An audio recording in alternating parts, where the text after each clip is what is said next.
hope you're all doing well. If you are new, welcome to my true crime channel where we discuss wrong-uns of all kinds from all over the world. This is the first part of a two-part case, so make sure you stick around to catch the next instalment after this one. Today's case begins in 2011 in a small, quaint village named Maids Morton. This village is about 1 mile north of Buckingham and is in the county of Buckinghamshire in southeast England.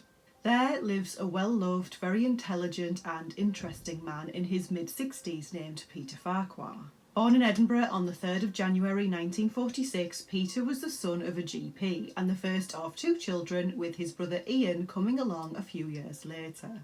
Peter had a vivid imagination, which is always a handy characteristic to have as a big brother. As children, Peter and Ian would go on day trips with their parents, and Peter would come up with fantastical ideas that the pair of them would then act out.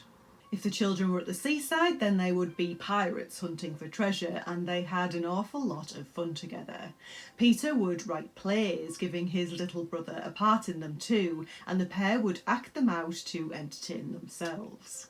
And growing up, Peter would never lose his imagination and love of stories and storytelling. Peter was very well educated, first attending the Latimer Upper School in London and then going on to study at Cambridge University, where he achieved a first-class degree in English.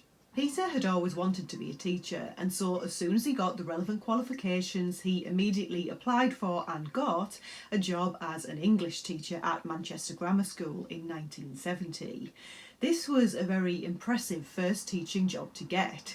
Usually you need to work your way up to get roles at these kind of prestigious schools. Peter stayed there until 1982 when he moved on to Store School in Buckingham, which after a quick Google search looks beautiful, not remotely like the school I attended. I didn't know schools could be beautiful. I thought they all had to be grey and surrounded by large metal fences, which I appreciate makes me sound like I was educated in a prison, which I wasn't, but being honest, it wasn't far off. Peter wasn't physically very big or loud or imposing, which could have led to some students underestimating him upon first impressions, but that would never last long in Peter's class. Peter didn't tolerate poor behaviour, and he would quickly command respect from any students who even considered stepping out of line, and for that he was highly respected by his students. Peter also commanded respect for himself and others outside of school too. I read an anecdote that said Peter once punched a man in the face at a bus stop for being rude to an old lady. So he was no pushover, that's for sure. Peter was one of those teachers, the rare, inspiring type, that if you're lucky enough to have stay with you forever, you always remember them. Peter stays on at Store School as head of department until his retirement in 2004. And Peter had a huge impact on his students. He helped to mould and shape these young minds, and he was loved by many children who grew up to enjoy a friendship with him in adulthood. Such was the admiration, respect and friendship they developed with him over the years. Once you were a friend of Peter, you were friends for life, and he had many good friends.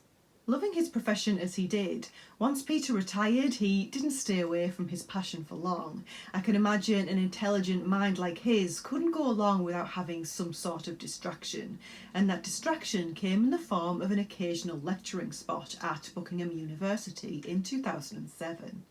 Being a very devoted and conservative Christian, Peter would also provide lay preaching at his local church, and he certainly kept himself very busy for a man in his retirement. Because in addition to this, he also wrote 3 novels. These were titled Between Boy and Man in 2010, A Bitter Heart in 2012, and A Wide, Wide Sea in 2015. The first of these books, titled Between Boy and Man, was about a school chaplain who struggles to come to terms with the fact that he is both devoted to his religion and also a gay man. And this was very personal to Peter because he too was a gay man who'd been struggling for many years with reconciling his sexuality with being a Christian.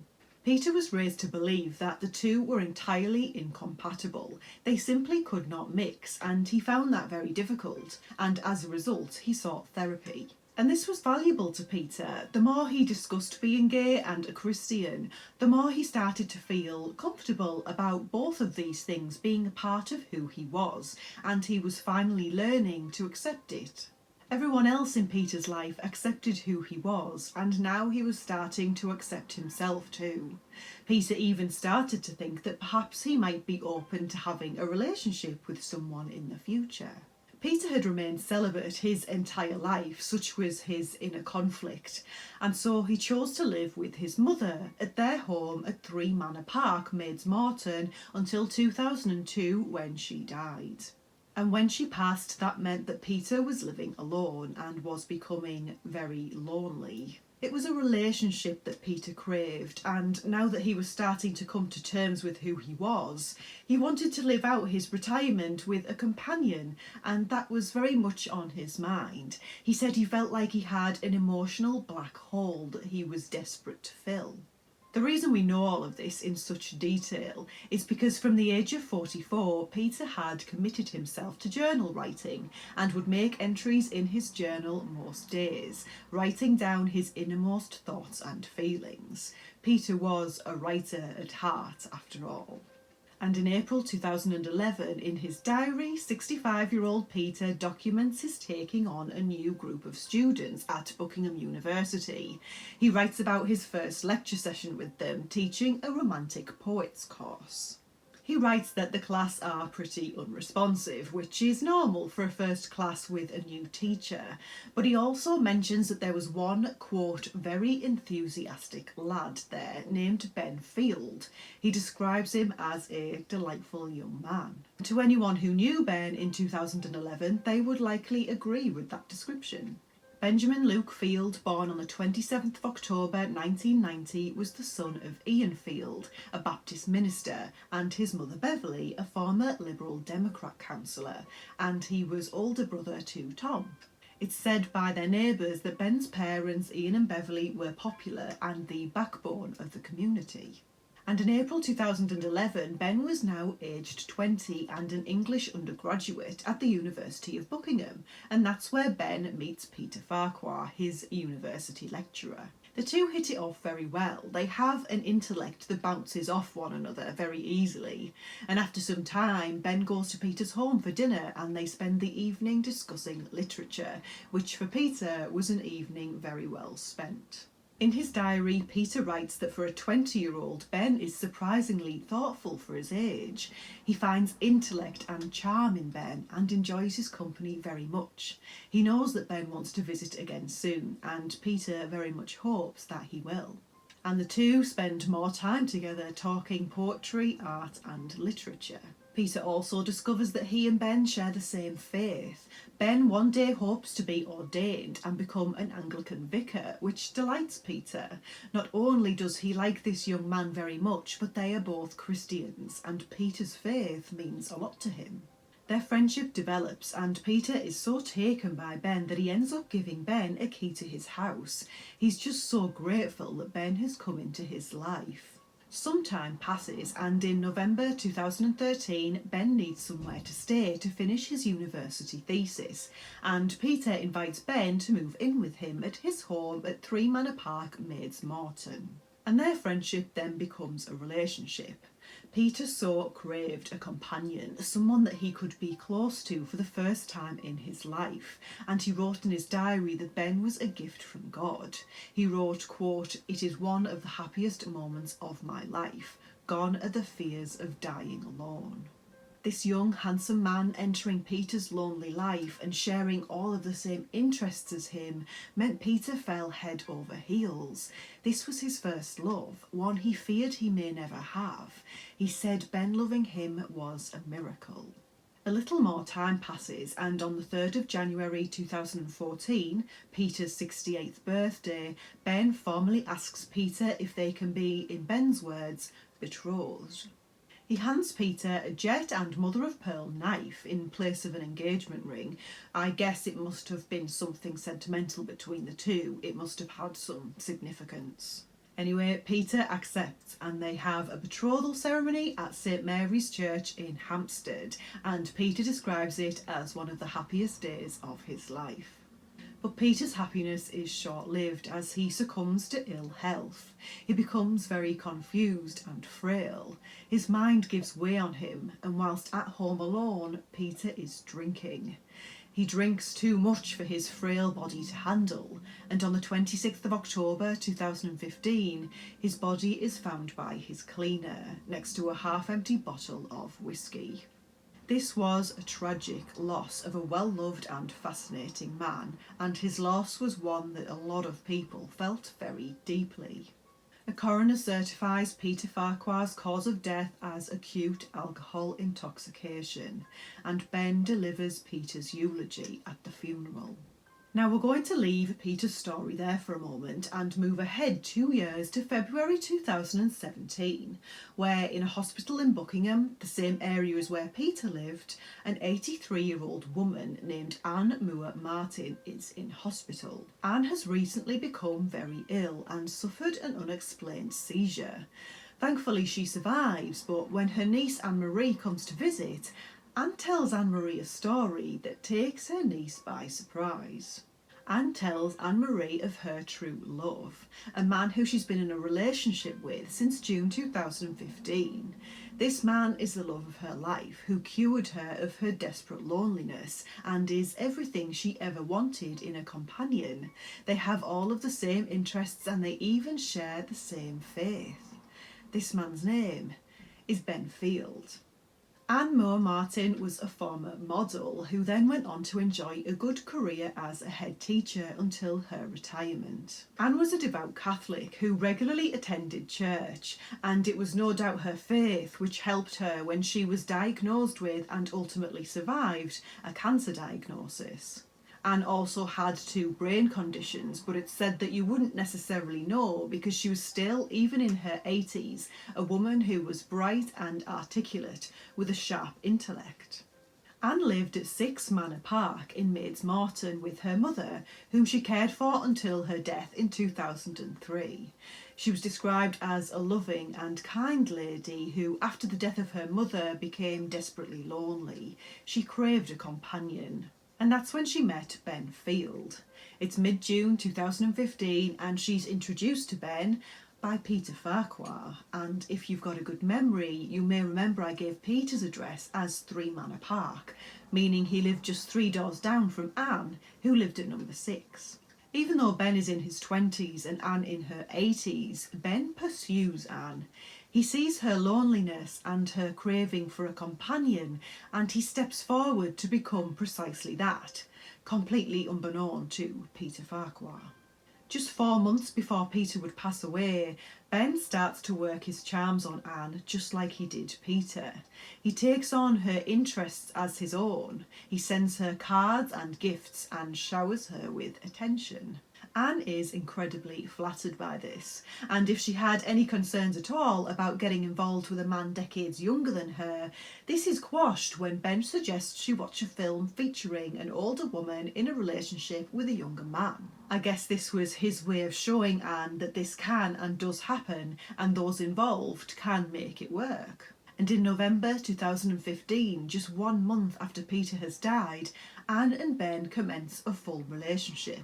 Ben is, for all intents and purposes, her boyfriend. And from April 2016, Ben spends an awful lot of time with Anne in her house.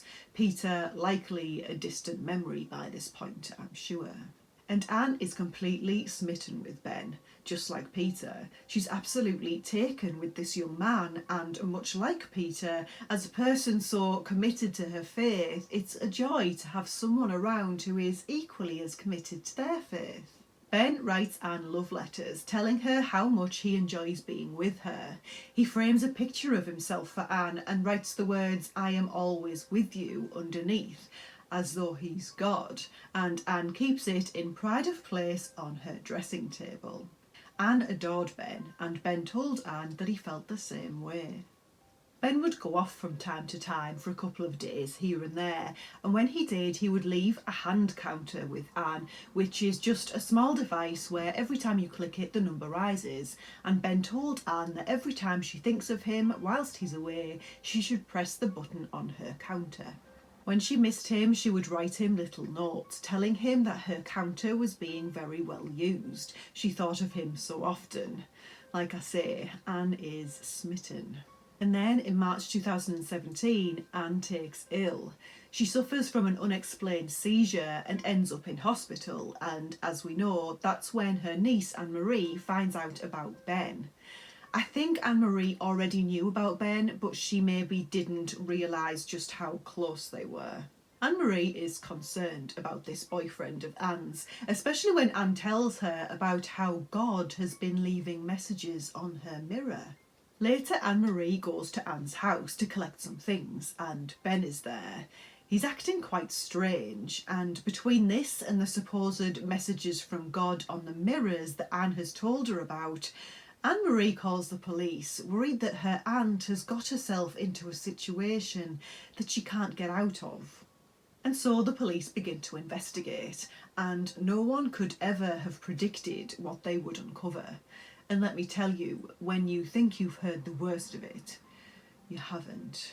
Ben knew Anne had money and he wanted it, and once he got her to fall head over heels for him, he went to work trying to get his hands on as much as possible. In May 2016, Ben starts telling Anne how much he would benefit from a new car.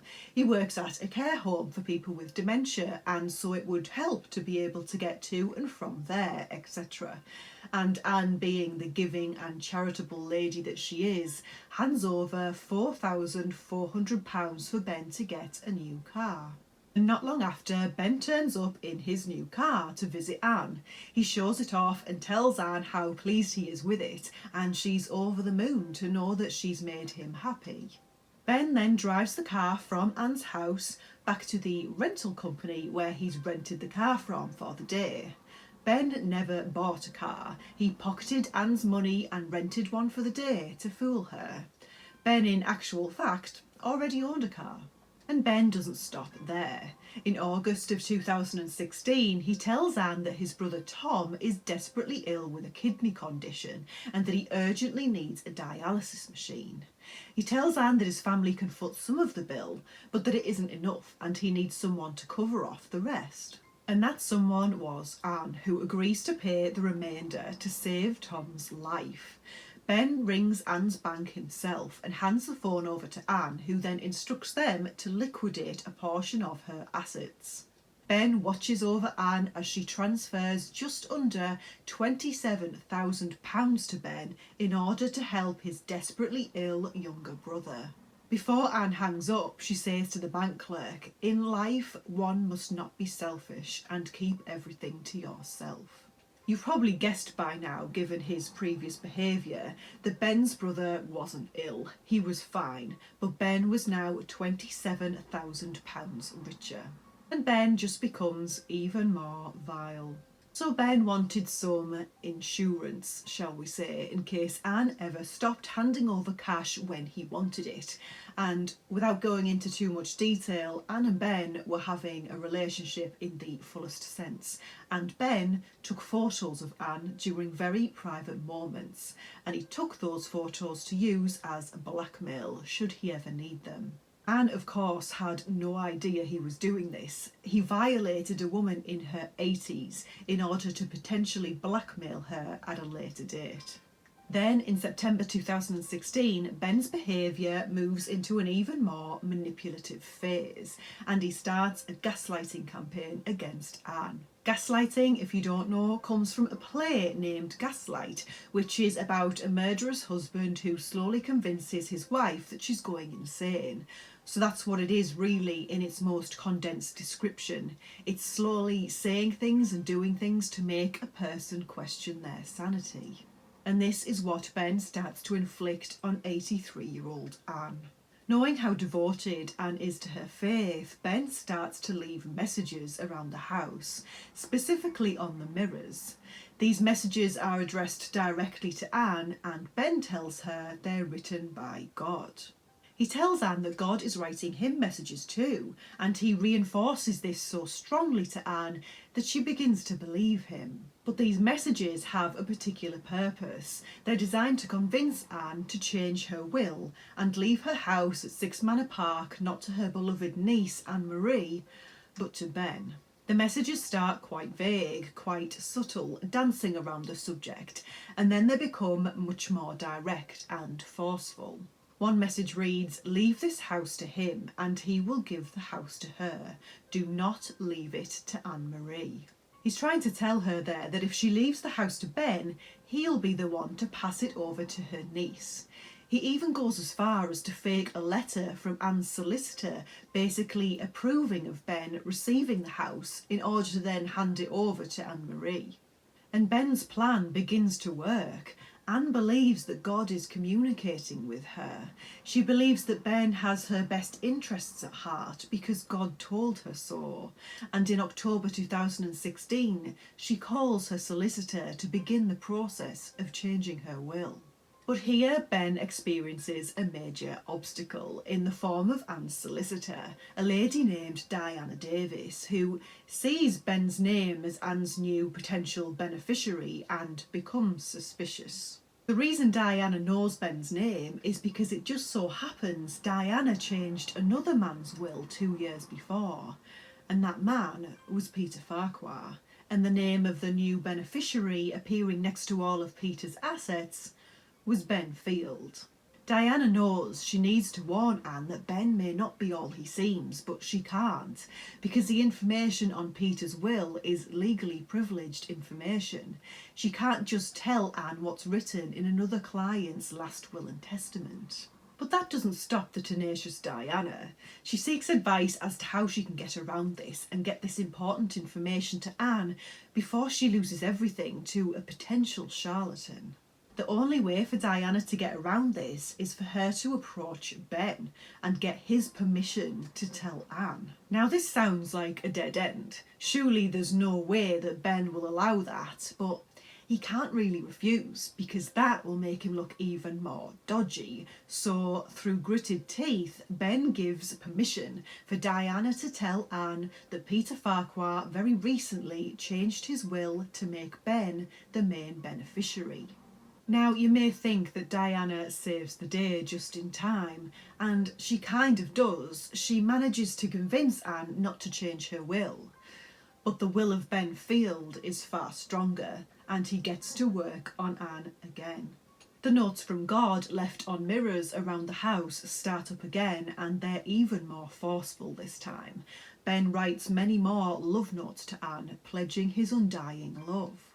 He even plants a fake backdated diary for Anne to find.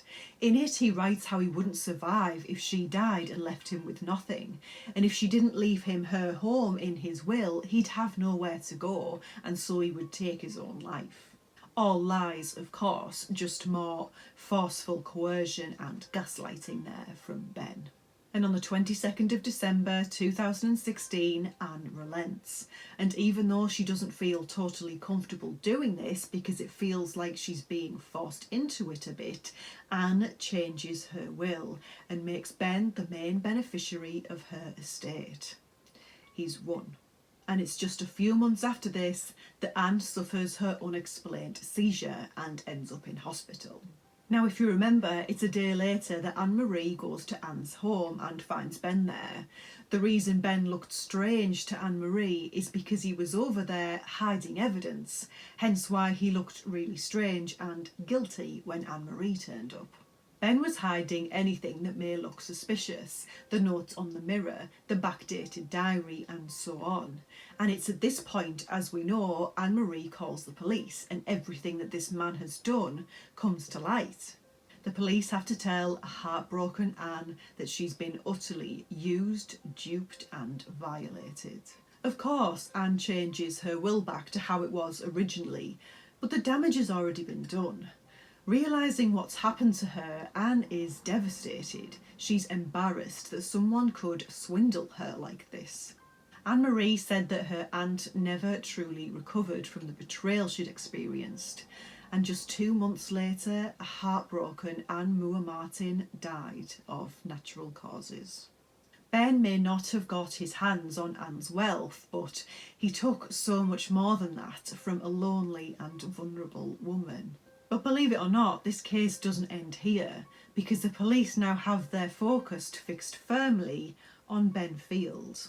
They know what he's done to Anne, and they know that Peter Farquhar died 2 years before, leaving his entire estate to Ben, and they're now highly suspicious that there could be an awful lot more to this death than previously thought. And the police have one very important weapon in their arsenal, provided by Peter himself: his diaries. Peter's diaries are their first port of call and prove to be invaluable to police, simply because they document in great detail Peter's life and his relationships. The police know that something's happened here. A healthy, vibrant, active man like Peter spiralled very quickly before his untimely death. He went from lecturing and writing several books to someone who could barely think straight. He couldn't walk properly and was having hallucinations. But unlike most murder investigations where a body will turn up somewhere and perhaps a murder weapon will be found, this case is completely different. It's really only a suspicion at this stage, and the police have to start from scratch. They have to delve deeply into Peter's life, and those diaries are a direct portal to Peter's life, and so invaluable to this case. To begin with, the police look at Peter's cause of death, which was recorded as acute alcohol intoxication. But whilst Peter drank alcohol, he never drank excessively.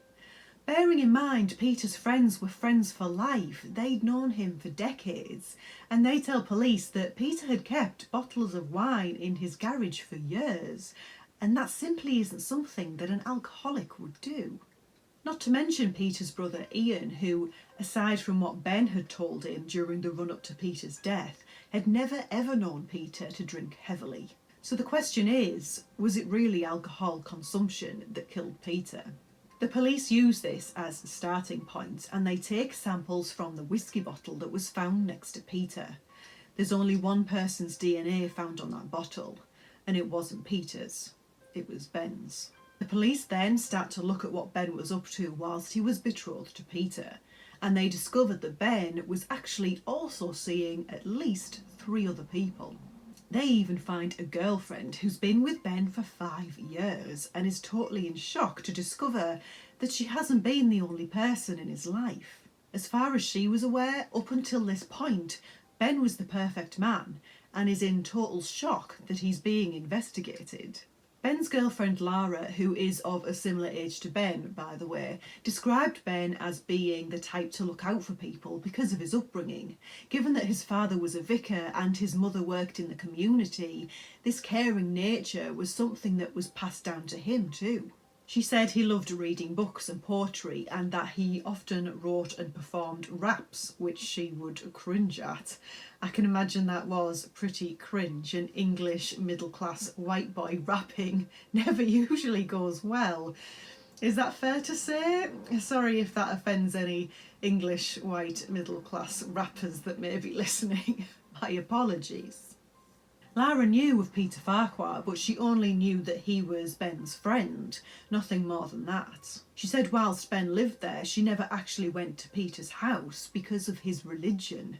Ben told her it wouldn't be courteous to bring a woman around to spend the night in Peter's house, given he was so conservative and religious.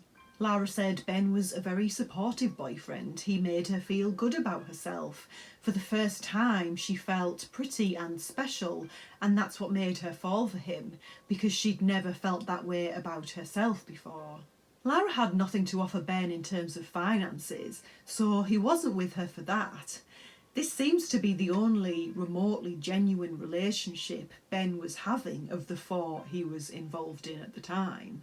Well, perhaps to say it was genuine is a step too far. I can't imagine Ben had any truly genuine relationships with anyone that didn't benefit him in some way. Either way, it's really unbelievable that Ben managed to maintain relationships with 4 different people, each believing that they are his only love interest. It gets to the point where the police have gathered plenty of circumstantial evidence, but not much forensic evidence. So, in order to further this investigation, they take the difficult decision to exhume Peter's body. The police very rarely exhume anyone. They don't want to disturb those who've been laid to rest, not to mention the stress on their loved ones. Plus, it's logistically difficult to exhume a body, so when the police do exhume someone, it means they've had to prove that they have a very good reason to do so. Exhuming Peter is difficult for his brother Ian. He buried his brother in accordance with Peter's faith, and that should have been his last resting place. But Ian also understands that it is necessary.